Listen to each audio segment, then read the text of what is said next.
नमस्कार, good morning, जोहार। मैं चुन स्वागत है झारखंडी हिंदी न्यूज में। तो चलिए जानते हैं आज की ताजा और महत्वपूर्ण खबरों को। आज की पहली और बड़ी खबर की बात करें तो स्थानीय नीति में होगा बदलाव। 3rd और 4th ग्रेड में नौकरी देने के लिए हेमंत सरकार तैयार कर रही प्रस्ताव। झारखंड सरकार स्थानीय नीति में बदलाव की तैयारी में है ताकि राज्य में मैट्रिक और इंटर पास युवाओं को 3rd और 4th ग्रेड में नौकरी मिल सके। कार्मिक प्रशासनिक सुधार विभाग इसे लेकर प्रस्ताव तैयार करने में जुटा है, लेकिन सरकार के इस कदम का विरोध भी शुरू हो गया है। झारखंड में एक बार फिर स्थानीय नीति को लेकर सियासी संग्राम छिड़ गया है। दरअसल झारखंड सरकार ने वर्ष 2021 को नियुक्ति वर्ष घोषित कर रखा है और वो साल के अंत तक ज्यादा से ज्यादा लोगों को रोजगार मुहैया कराना चाहती है। इसी कड़ी में झारखंड सरकार ने 3rd और 4th ग्रेड की नौकरी के लिए मैट्रिक और इंटर पास युवाओं को तरजीह देने पर विचार कर रही है और इसके लिए स्थानीय नीति में बदलाव की तैयारी में भी है।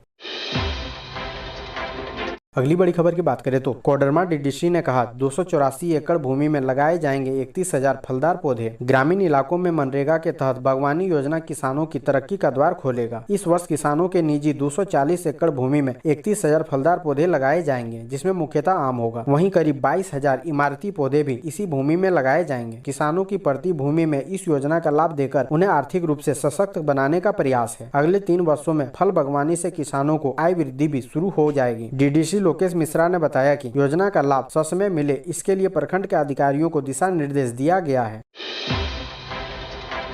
अगली बड़ी खबर की बात करें तो 10वीं और 12वीं की प्रैक्टिकल परीक्षा ऑनलाइन होगी। इसका निर्देश बुधवार को जैक बोर्ड के सचिव ने दिया है। सचिव ने पूर्वी सिंहभूम और सरायकेला खरसावां जिले के 10वीं और 12वीं के शिक्षकों के साथ ऑनलाइन बैठक की। बैठक में उन्होंने बताया कि किस तरह से शिक्षकों को विषयवार मूल्यांकन करना है। उन्होंने प्रैक्टिकल विषय पर पूछे गए सवाल का जवाब देते हुए कहा कि किसी भी छात्र को स्कूल नहीं बुलाना है, ऑनलाइन ही असेसमेंट देना है और साथ ही उनके द्वारा तैयार किए गए मॉडल के आधार पर ही उन्हें अंक दिया जाना है।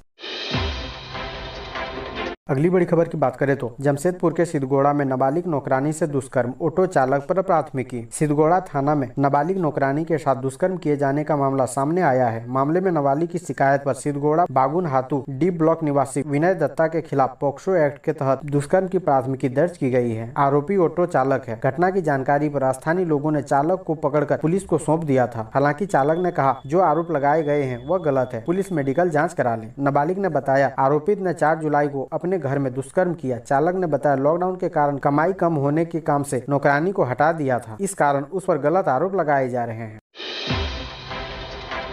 अगली बड़ी खबर की बात करें तो बादल पत्रलेख ने कहा किसानों के कर्ज माफी के लिए बैंकों को दिए 980 करोड़। राज्य के कृषि मंत्री बादल ने कहा है कि सरकार प्रदेश के किसानों को संपन्न बनाने तथा रिकॉर्ड कृषि उत्पादन की दिशा में सरकार तेजी से काम कर रही है। किसानों को समय पर बीज उपलब्ध कराने व यूरिया के समयबद्ध सप्लाई के लिए कृषि विभाग ने पूर्व से तैयारी कर रखी थी, उसे अब अमली जामा पहनाया जा रहा है। रांची के नेपाल हाउस स्थित NIC में आयोजित राज्य स्तरीय कार्यशाला में राज्य के सभी जिला कृषि पदाधिकारियों और विभाग से जुड़े अधिकारियों को संबोधित कर रहे थे। कृषि मंत्री बादल ने कहा कि अब तक 2,46,000 किसानों की कर्ज माफी के लिए बैंकों को 980 करोड़ रुपए कृषि विभाग ने उपलब्ध करा दिया है। दोस्तों, अभी तक वीडियो को लाइक नहीं किए हैं तो कृपया करके लाइक जरूर करें।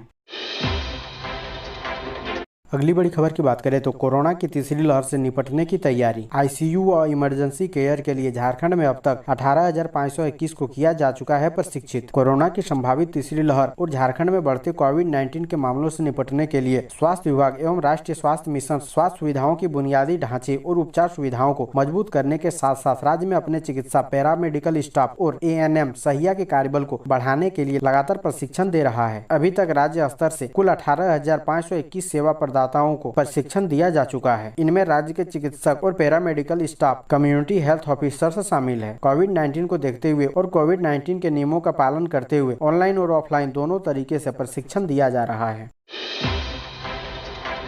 अगली बड़ी खबर की बात करें तो शिक्षा के क्षेत्र में रांची के बाद धनबाद को मिला दूसरा स्थान। किसी उपलब्धि के लिए नहीं बल्कि इस वजह से। झारखंड सरकार में स्कूल, कोचिंग व शिक्षण संस्थान काफी समय से कोरोना संक्रमण के कारण बंद है। बच्चों की पढ़ाई सरकार ऑनलाइन के माध्यम से करा रही है। इसमें दिक्कतें भी आ रही है। ग्रामीण व गरीब बच्चों को इस परेशानी से ज्यादा जूझना पड़ रहा है। अभी राज्य में बहुत सारे बच्चे ऐसे हैं जिनके पास स्मार्टफोन नहीं है। गाँव में बिजली की या नेटवर्क की समस्या है। ऐसे में विद्यार्थी स्कूल से ही धीरे धीरे दूर होते जा रहे हैं। अभी हाल के आंकड़े बताते हैं कि विद्यार्थियों का पढ़ाई से मन भंग हो रहा है, आगे की पढ़ाई नहीं करना चाह रहे हैं। कारण चाहे जो भी रहा हो, आंकड़े इस बात को सही साबित कर रहे हैं। विद्यालय से मोह भंग करने वाले जिलों में रांची टॉप पर है। इसके बाद नंबर धनबाद का ही आता है। रांची के बाद धनबाद दूसरा ऐसा जिला है जहां नामांकन में गिरावट हुई है। अगली बड़ी खबर की बात करें तो झारखंड के इस जिले में दिहाड़ी मजदूरों को स्वरोजगार से जोड़ने की पहल शुरू। झारखंड के दुमका जिले में दिहाड़ी मजदूरों को रोजगार से जोड़ने की दिशा में जिला प्रशासन ने पहल शुरू कर दी है। झारखंड सरकार के निर्देश के अनुसार अनुमंडल पदाधिकारी महेश्वर मोहतो के नेतृत्व में ग्रामीण विकास विभाग के कर्मियों द्वारा दिहाड़ी मजदूरों को स्वरोजगार से जोड़ने के लिए प्रेरित कर लगभग 160 श्रमिकों का सर्वेक्षण प्रपत्र फॉर्म भरा गया। साथ ही कोरोना से बचाव के लिए अधिकारियों द्वारा जागरूक किया गया एवं मास्क वितरण किया गया।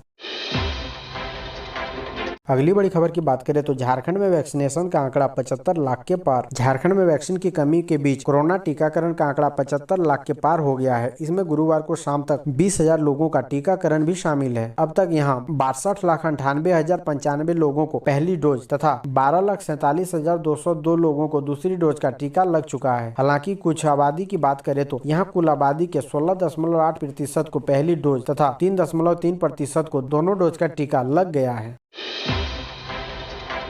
अगली बड़ी खबर की बात करें तो खुश हो जाइए, धनबाद से गोवा के लिए अब मिल रही सीधी ट्रेन सोमवार को खुलेगी। धनबाद और आसपास के जिलों से गोवा जाने के लिए अब बंगाल नहीं जाना होगा। धनबाद से गोवा के लिए सीधी ट्रेन चलेगी। रेलवे ने बाबा नगरी देवघर के जसीडीह से वास्को डी गामा तक जाने वाली ट्रेन का टाइम टेबल जारी कर दिया है। जसीडीह सोमवार और वास्को डी गामा से शुक्रवार को ट्रेन चलेगी। इस ट्रेन से गोवा के साथ साथ आंध्र प्रदेश, तेलंगाना और कर्नाटक के कई शहरों तक पहुँचने के लिए संथाल परगना से रांची तक के यात्रियों को ट्रेन मिल जाएगी। रेलवे ने मार्च में ही इस ट्रेन को मंजूरी दी थी। टाइम टेबल जारी होने के साथ ही अब इस ट्रेन को जल्द चलने की संभावना बढ़ गई है। अगली बड़ी खबर की बात करें तो गुमला जिले के 252 आंगनबाड़ी केंद्र जर्जर, कभी भी ध्वस्त हो सकता है। करोड़ों रुपए से बना था केंद्र। गुमला जिले के 252 आंगनबाड़ी केंद्र जर्जर हो गया है। कभी भी भवन ध्वस्त हो सकता है। हालांकि इसमें कई भवन टूटकर गिरने लगा है, कुछ भवन खंडर हो गया है। अगर इन 252 केंद्रों को तोड़ा नहीं गया तो कभी भी यह गिर सकता है, जिससे केंद्र के समीप खेलने वाले बच्चे व कभी कभार बैठक करने वाले ग्रामीण घायल हो सकते हैं। ये सभी केंद्र वर्षों पहले बनाए गए थे, कभी इसकी मरम्मत नहीं हुई, न ही रंग रोगन किया गया, जिस कारण भवन जर्जर हो गया और अब यह गिरने की स्थिति में आ गया है। अगली बड़ी खबर की बात करें तो ट्रैफिक चालान का जुर्माना नहीं भरा तो जारी होगा वारंट। ट्रैफिक चालान मिलने के बाद भी जुर्माना नहीं भरने वालों की मुश्किलें बढ़ सकती है। ट्रैफिक पुलिस मोबाइल नंबर पर SMS के जरिए रिमाइंडर भेजेगी। रिमाइंडर भेजने के बाद भी जुर्माने की राशि जमा नहीं करने पर अभियोजन की कार्रवाई के लिए ट्रैफिक SP की ओर से कोर्ट को रिकॉर्ड भेज दिया जाएगा। इसके बाद कोर्ट से वारंट जारी होगा। रांची के ट्रैफिक SP अंजनी अंजन ने बताया कि जिन्होंने अब तक जुर्माना नहीं भरा है, रिमाइंडर मिलने के 1 सप्ताह के भीतर जुर्माना भर दे, वरना अभियोजन की कार्रवाई शुरू करने की तैयारी है। ट्रैफिक SP के अनुसार वर्ष 2020 के अप्रैल माह से लेकर अब तक 25 करोड़ से ज्यादा का चालान काटा गया, जिसमें करीब 50% लोगों ने जुर्माना भरा है और आधे से ज्यादा लोगों ने अब तक जुर्माना नहीं भरा है। अगली बड़ी खबर की बात करें तो पूर्व मुख्यमंत्री रघुवर दास ने ACB को दिया लिखित जवाब, सवाल भी उठाए। बहुचर्चित मैनहट्ट मामले का अनुसंधान कर रही झारखंड सरकार की जांच एजेंसी भ्रष्टाचार निरोधक ब्यूरो को पूर्व मुख्यमंत्री रघुवर दास ने नोटिस का जवाब लिखित रूप में दिया है। उन्होंने अपने जवाब के साथ कई सवाल भी खड़े किए हैं। अब ACB उनके जवाब की समीक्षा करेगा और जरूरत पड़ी तो उन्हें ACB के सामने सशरीर उपस्थित होकर अपना पक्ष रखने के लिए कहेगा। इसी मामले में दूसरे आरोपी तत्कालीन IAS अधिकारी शशि रंजन कुमार ने ईमेल के माध्यम से जवाब देने पर सहमति दी है। रघुवर दास ने अपने लिखित जवाब में इस पूरे मामले को राजनीतिक बताया है। उन्होंने कहा कि इस मामले में 15 सालों में आरोपों के अलावा कुछ भी नहीं मिला, इसकी निष्पक्ष जाँच होनी चाहिए। अगली बड़ी खबर की बात करें तो चर्चित IAS राजेश्वरी का 48 घंटे में 2 बार ट्रांसफर, अब बनाई गई मनरेगा आयुक्त। IAS ऑफिसर राजेश्वरी B के नाम की खूब चर्चा हो रही है। चर्चा की वजह उनका तबादला है। 48 घंटे के अंदर राजेश्वरी का 2 बार ट्रांसफर किया गया। फिलहाल राजेश्वरी को मनरेगा आयुक्त बनाया गया है। प्रशासनिक हलकों में यह सवाल किए जा रहे हैं कि कैसे किसी भी अधिकारी का 48 घंटे में 2 बार तबादला हो सकता है। बता दें कि 5 जुलाई की शाम तक वह DC थी। 5 जुलाई की शाम उनका तबादला हो गया। उन्हें झारखंड राज्य आजीविका संवर्धन सोसाइटी का मुख्य कार्यपालक पदाधिकारी बना दिया गया। इस आदेश के महज 48 घंटे के भीतर यानी 7 जुलाई की शाम कार्मिक प्रशासनिक सुधार एवं राजभाषा विभाग की तरफ से एक और अधिसूचना जारी हुई, जिसमें राजेश्वरी B के ट्रांसफर ऑर्डर को हटाते हुए उन्हें मनरेगा आयुक्त बना दिया गया। अगली बड़ी खबर की बात करें तो नेम प्लेट मामले में झारखंड हाईकोर्ट का सवाल, जिनके सरकारी वाहन नहीं उन्हें नेम प्लेट लगाने की छूट क्यों? राज्य में निजी गाड़ियों में नेम प्लेट और बोर्ड लगाए जाने से संबंधित मामलों की सुनवाई गुरुवार को झारखंड हाईकोर्ट में हुई। Chief justice doctor Ravi Ranjan व जस्टिस सुजीत नारायण प्रसाद की खंडपीठ ने इस मामले में सरकार से पूछा है कि जिन्हें सरकारी वाहन प्रदान नहीं किया जाता है उन्हें नेम प्लेट बोर्ड लगाने की छूट क्यों दी गई है। यह बताने को कहा गया है कि अधिसूचना में प्रखंड विकास पदाधिकारी और अंचल अधिकारी को इस प्रकार की छूट क्यों प्रदान की गई है, उन्हें क्या और किस प्रकार के कार्य करने होते हैं। अदालत ने गजाला तनवीर की ओर से दायर जनहित याचिका पर अगली सुनवाई के लिए 5 अगस्त की तिथि तय की है।